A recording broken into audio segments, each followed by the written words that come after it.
All right, we are moving on to our next unit. This is unit number 5, radical functions.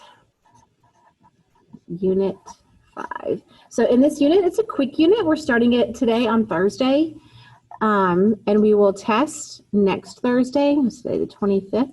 So 1 week from today, you'll have your test on radical functions. So our objectives for today are to graph radical functions and then look at transformations of radical functions. So as a warm-up, I'd like to refer back to quadratics. So back in the day, Algebra 1 dealt with quadratic functions. Now we solved quadratics, but we didn't graph quadratics in our quadratics revisited unit. But this is my parent function, f of x equals x squared. And if I was to graph this function, it is a parabola. This one touches the origin, 0, 0. And then I have like 1, 1, 2, 4, 3, 9, because I'm squaring my value. I'm going to do -1, +1, -2, +4, because when I square the negatives, it becomes positive. So this is my parent function. I can translate and I can reflect. I can also stretch or shrink a quadratic function. So if you recall, my quadratic functions, parent function is x squared. So we have a times x minus h squared plus k. And my a, h, and k did different things. So we'll be going over what the a, h, and k do. So if you don't remember this, we'll hit it when we talk about the radical functions. But if I move my function up, that affects my k value outside of my function. So I don't have an a or an h. But moving my function up, we'll have x squared plus 3. If I move my function to the left 2 units, that affects my h value. Moving to the left is a -2 value, but it already has a minus in there. So I can write it as f of x is equal to x plus 2 squared. I don't have anything added or subtracted after, and I'm not multiplying by anything. We can graph my original on a graphing calculator, graph these two, and see that this one is 3 above this one, and this one is 2 to the left of this one. All right, and then reflecting across the x-axis, that affects the a value. Whenever I do a reflection, I need a negative a value. So I'm just going to have f of x equals -x squared. So the -1 coefficient, so right, is -1 times x squared. So I'm not squaring the negative, I'm squaring the x, but then there's a -1x squared. So that would take this parabola and we'll reflect it across the x-axis. So again, if you don't remember these a, h, and k values, we're going to talk about them in detail with our radical functions. So I've got a quick definition for you. So a radical function is a function whose rule is a radical expression. We're going to talk about 2 and only 2. There are lots of radical functions, but we're going to talk about a square root and a cube root. So if we have a square root, we typically don't write the 2, understood as square root, and then a cube root, I need to have the 3. So square root, I want to find values that square to give me the number, so I'm looking for 2 of the same. When I deal with a cube root, I'm looking for 3 of the same number. So this is 4 times 2 to get the 8. So there's 2 times 2 times 2. So the cube root of 8 is 2. So we're dealing with the square root function and the cube root function. I like to name these functions since we're going to be graphing them a lot and talking about them a lot. And since they're parent functions, I like to name them after my parents. So the square root function I like to call Becky. That's my mom. And the cube root function I like to call Jim. That's my dad. So I'll just refer to these like we have a Becky or a Jim looking at my parent function, and then we'll go from there. So we're going to investigate what these functions look like. So it's always nice to start with a set of points and then see what I can do in my on my coordinate plane to see what it looks like. So I've already chosen the x values to use, and I chose these on purpose because I'm taking the square root of them. So I didn't want to put a -9 in here because the square root of -9 is an imaginary number. And I didn't want to put 8 in here because 8 doesn't have a nice square root. So I'm looking for f of 0 which is the square root of 0, which is 0. So that point is 0, 0. I'll put it on my graph. And I'm going to find f of 1, which is the square root of 1, which is 1. So that point will be 1, 1. I'm going to look at f of 4, which is the square root of 4, which is 2. So that point will be 4, 2. And then f of 9 is the square root of 9, which is 3. So that point is 9, 3. Every time we graph a square root function, I highly recommend that you plot these 4 points. Something to notice when I deal with square root numbers, we can take the square root of something and make it be positive or negative. So the square root of 9 is positive or negative 3. But if I use a negative 3 from the square root of 9, then I won't have a function because it won't pass the vertical line test. So in order to get the bottom side here, we would need to have a negative outside the square root of x. So we will always pull out the positive x values or y values out of these square roots so I can get nice points that make a function. Otherwise, I'd have a parabola that turns on its side, which again is not a function. So only dealing with the positive values coming out of these square roots. This is Becky. We will plot these points every time we graph a square root function. I can move these left, right, up, down. I can do all kinds of things, but this is going to be my standard square root function. All right, looking at my second square or radical function, I'm going to look at f of x is equal to the cube root of x, which I will call Jim. So I'm going to find f of x here, which is equal to the cube root of x. So I'm taking the cube root of these numbers, and again, I chose these numbers wisely so that I would have nice cube roots and fit on a graph. I notice now that I don't have a graph. Let me get my cute little Post-it note. Don't you wish you had these at home? You can find them. I bought some off Amazon. All right. Ta-da. All right, so I'm going to take the cube root of these numbers. Now I can take the cube root of a negative number. So if I have negative 8, I can do negative 2 times negative 2. That's positive 4 times negative 2. That goes back to the negative 8. So I can take the cube root of a negative number. So f of negative 8 is equal to the cube root of negative 8, which is negative 2. So this point will be negative 8, negative 2. 2, 3, 4, 5, 8, negative 2. All right, and then negative 1. So f of negative 1 is equal to the cube root of negative 1, which is negative 1. So my point is negative 1, negative 1. Then I'm looking for the cube root of 0. Well, that's 0. So my point is 0, 0. Both of my functions, Jim and Becky, have the ordered pair 0, 0. It's their common ground. And then f of 1, I'm looking for the cube root of 1, which is positive 1. So the point 1, 1. They also both have 1, 1. And then f of 8, which is the cube root of 8, which is 2. So I have the point 8, 2. And I could do more points in my table, but then they wouldn't fit nicely on my graph. 6, 7, 8, 1, 2. So this has an S-looking function. It is not a line. Neither one of these are lines. They have some curvature to them. It's not the best curvature there. So if you think of a cubic function, so if I was looking at something to the third power, it would look like this. Something to the third power would look like this. But here's my cube root function. So every time we look at graphing a cube root function, Jim, it will have this shape, this parent function. Then I can move it left and right, up and down. I can stretch it, shrink it, reflect it, all that kind of stuff. So this is my A, H, and K. I'm also adding a B in here for any square root or cube root function. So this can be for a square root, or it can be for a cube root. So the X will stay, the root will stay. The A, the B, the H, and the K can come or go depending on what I'm looking for. So they do different things.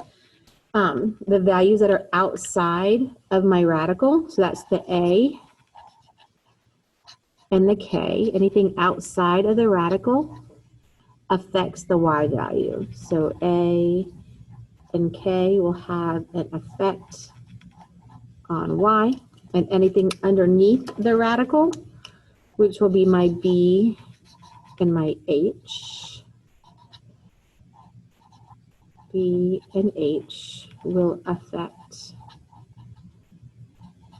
the X values. So underneath the radical affects the X, where the X is located. Outside of the radical affects the Y. So I've got the rules. I highly recommend that you write these down to have them in your notes. So watching them and reading them here on the video is going to be great, but having these in your notes that you can refer back to them is going to be very helpful. So if you need to pause and write these down, I highly recommend it. So this is all about the A. These are color coded when I print them, well, when I have them on the board, but I don't have a color printer, sorry. So A can do one of three things. Well, it can really do two of three things. If A is negative, then it reflects over the x-axis.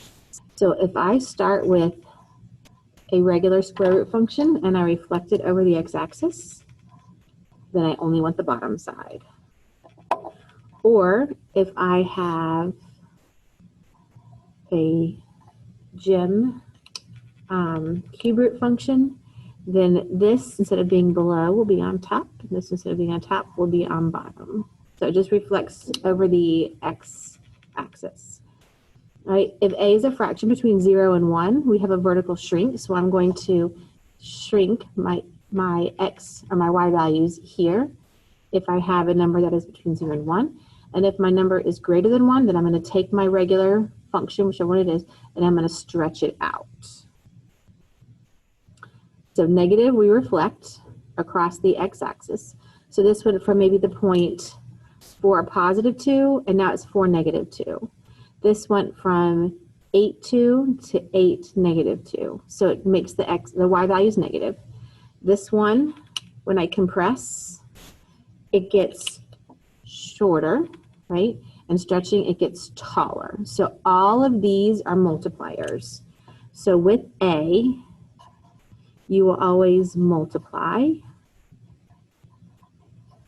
the y value by A. So my coordinates that I have from my parent function, like here, I would multiply my y coordinates by my A value to get the new function. All right, so I've got some examples. They're already worked out. So here, my A value is -1. So it reflects across the x-axis. For number 2, my A value is 2. So it has a vertical stretch by a factor of 2. And here my A value is -1/3. So it does two things being a -1/3. It reflects across the x-axis, and it has a vertical shrink by a factor of 1/3. So with all of these, I would multiply whatever point I have. The y value, here I'd multiply it by -1. Here I'd multiply my y value. Oops. Oh, these are erasable. Hold on. Sometimes I forget. I multiply my y value by 2. And here I multiply my y value by -1/3. So whatever your A value is, now if it's 1, that's kind of boring, you can multiply by 1. But if you have an A value that's other than 1, you multiply your A value by that 1. You always want to multiply first. Okay, next we have the B. So with my B value, it can do one or two of three things. So when B is negative, I'm going to reflect over the y-axis. The negative underneath the radical says, why am I here? So something to remember. So if I start off with Becky, If I reflect across the y-axis, it goes this way. Right? So I multiply my x coordinates here by -1, because this could be 4, 2, and so this would be -4, +2.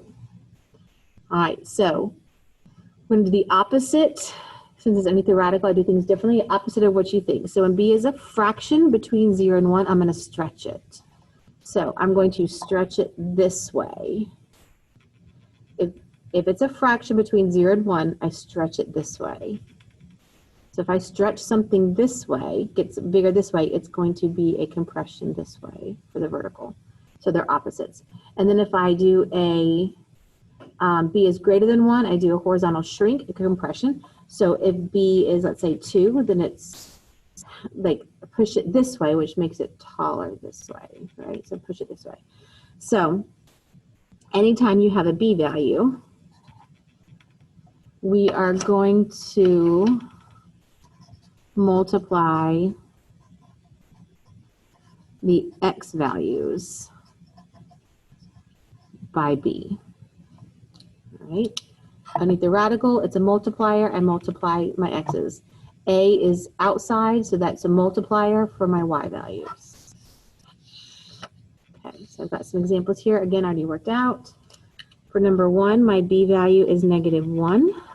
So I multiply by -1. So I start with some xy, and then I'm going to multiply my x's by -1. For number 2, my b value is 3, but I use 1/3.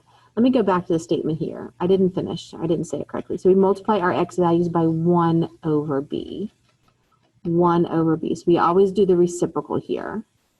So this is a stretch.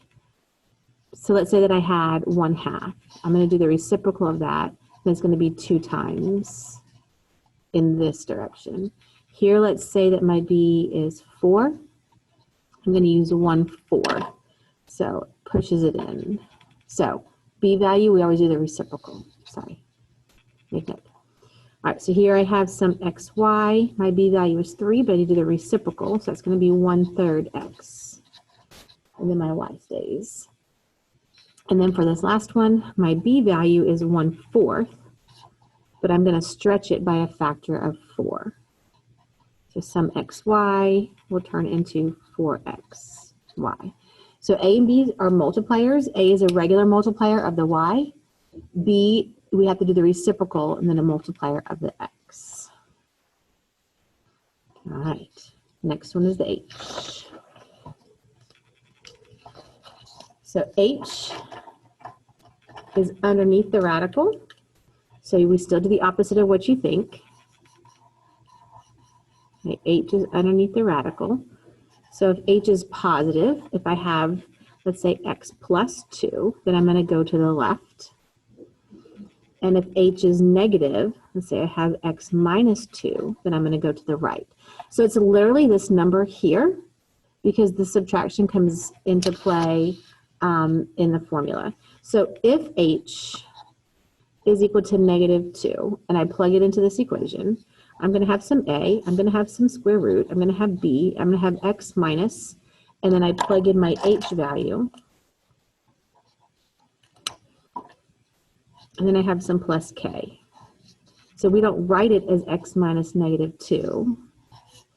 I write it as x plus 2. Okay, so if it's positive, then we move it to the left. There's a plus. Negative, I move it to the right. All right. And then my last letter to look at is K. Okay. All right, and K is outside of the radical, so it works normal. So if it's positive, we go up. If it's negative, I go down. Nothing too fancy about the K, right? It's just a shift up and down. H is a shift left and right. K is a shift up and down. B is a multiplier of X. A is a multiplier of Y. So here are some examples. In this example, my H value is a positive 3 because the subtraction comes with a sign. So I'm going to shift right 3. There's a subtraction, but I go right. You guys go the wrong way. This one, I have a -5, but it's after my radical. So my K value is -5. So I'm going to shift down 5. Here I have 2. So this one, my H value is -2 because I had like the subtracting of the negative. So I'm going to shift left 2, and this K value is +4. So you're going to shift up 4. Whenever you're describing transformations, you need a verb, a direction, and a quantifier. Shift is my verb, right is my direction, 3 is my quantifier. When I dealt with my A's or my B's, reflect is my verb, and then my direction and my quantifier is the y-axis. Here I had a horizontal shrink, so shrink is my verb, horizontal is my direction, and 1/3 is my quantifier. So we just need to be sure that we describe completely. All right, so I've got 2 problems where I want to write the equation. So I want to reflect across the x-axis. Reflecting across the x-axis goes from top to bottom, that affects the y's.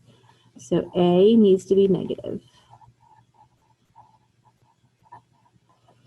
All right, then I want to stretch vertically by a factor of 4. So stretching vertically also affects the y's as a multiplier. So A is 4 because I'm stretching by a factor of 4. So A is a negative and 4. So A is actually -4. And that deals with those first 2 items.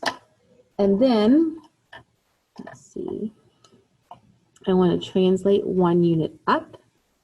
That affects the y value. So that's my K here. So K needs to be 1 to go up.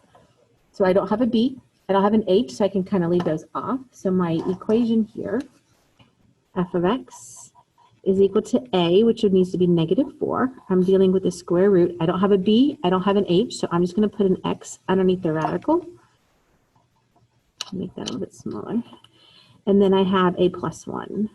So a word of caution with your radicals. This is a completely different answer. This moves to the left 1, this moves up 1. So be careful where you stop your radical sign. If your answer looks like this, does it include the 1? Did you need to stop it at the X? The plus is under, like I'm going to have problems with this. So make sure that you stop your radical when it needs to stop. Some people actually put like a little end cap here. It's not required, but make sure that you stop or just leave adequate space. So if this makes you nervous, you can always leave a good amount of space. I've stopped my radical. And then I have a +1. All right, another example here. I want to take this parent function and I want to stretch horizontally by a factor of 2. So anything horizontally will affect the x. This is a multiplier, so that's B. So B is not 2, but I have to do the reciprocal of this because I reciprocated it from the equation to get the 2. So B is 1/2. We always do the opposites underneath the radical, whether you do the reciprocal or you like do the opposite of adding and subtracting. All right, then I'm going to reflect across the y-axis. That goes from here to here, which affects my x value, which is my B again. So B is negative. So if B is 1/2 and B is negative, B is -1/2. All right, and then we want to translate 3 units to the left. So that's my H value, so H is -3. So I'm going to have a minus with a negative. I'm not going to really write a minus with a negative, but I don't have an A value. So f of x, I'm just going to leave A off, go ahead and write a square root. My B value is -1/2. Now since I have a B, I need the parentheses. And then in the parentheses, I have x minus -3, make that a +3. I don't have a K, so I'm going to leave it off. So another word of caution, this is different than this. So this is not a translation of to the left 3. Like it messes things up. So if you have a b value, you need to use parentheses with it. Okay, let's do some graphing. So I've got 2 problems here that I'm going to graph. One of them is a square root function with a transformation, and the other one is a cube root function with a transformation. And again, I'm going to get my cute little post-it notes out so I can graph them on a nice coordinate plane. So I highly, it's not required, I highly recommend that you start with the parent function. So for my square root function, let me go back to my table. 2 papers here. Here's my table for Becky. Hey, Becky! She's at work right now. So I have 0, 0, 1, 1, 4, 2, 6, 7, 8, 9, 1, 2, 3. So here is my parent function, Becky. So I'm going to take these points that come from my parent function, and I got them from this table, and I'm going to do a transformation. So this transformation with this 6 is going to shift left 6. So I'm going to take all 4 of these points and just move them to the left 6. So instead of 0, 0, I'm going to have negative 6, 0. Instead of 1, 1, I'm going to have negative 5, 1. Instead of 4, 2, 2, 4, 6, I'm going to have negative 2, positive 2. And instead of 9, 3, I'm going to have 3, 3. So this is my final function. So when you do these and you include the original, I would recommend that you either change colors if you want to use these fancy erasable pens. This is a Frixon color thing. They get a little fat at the end. Or you can use colored pencils, or if you just want to like make it darker at the end, or if you want to do these all in pencil and just outline the last one, that's fine. All right, let's look at this cubic function. So Jim has these points as the parent function. So I've got negative 8, negative 2, that's 2, 4, 6, 8, negative 2, negative 1, negative 1, 0, 0, 1, 1, 6, and then 8, 2.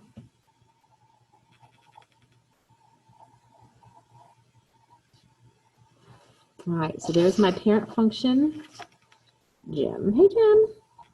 Okay. Right, my okay. All right, so this function has a vertical stretch of 3. I highly recommend, like in the problems I'm going to have you work, like you're going to write it out and then you're going to do it on here. So vertical stretch of 3, I start with some point xy, and I'm going to multiply the y value by 3. So it turns into y, or sorry, x and then 3y. So the y gets multiplied by 3. So here I have negative 8, negative 2. If I take that negative 2 multiplied by 3, I'm going to have negative 8, negative 6. My negative 1, negative 1, I'm going to multiply my y value by negative 3. So it's negative 1, negative 3. My 0, 0 will stay the same because my 0 y value times 0 is still 0. My 1, 1 turns into 1, 3. And then my 8, 2 turns into 8, 6. So Jim is curvy for my final function.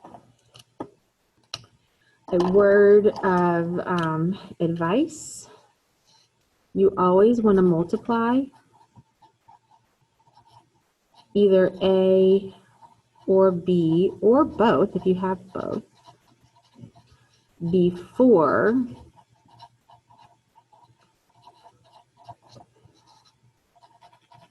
you move up, down, left, and right. So you always want to multiply by your coefficients, whether it's A or B, and then do your movement. So if this had a +1 at the end, I would put my original gym. I would stretch gym times 3, and then I would take all those new stretch points and move them up 1. So you're going to multiply first, and then you're going to shift. So your homework for tonight, or Thursday, is this paper.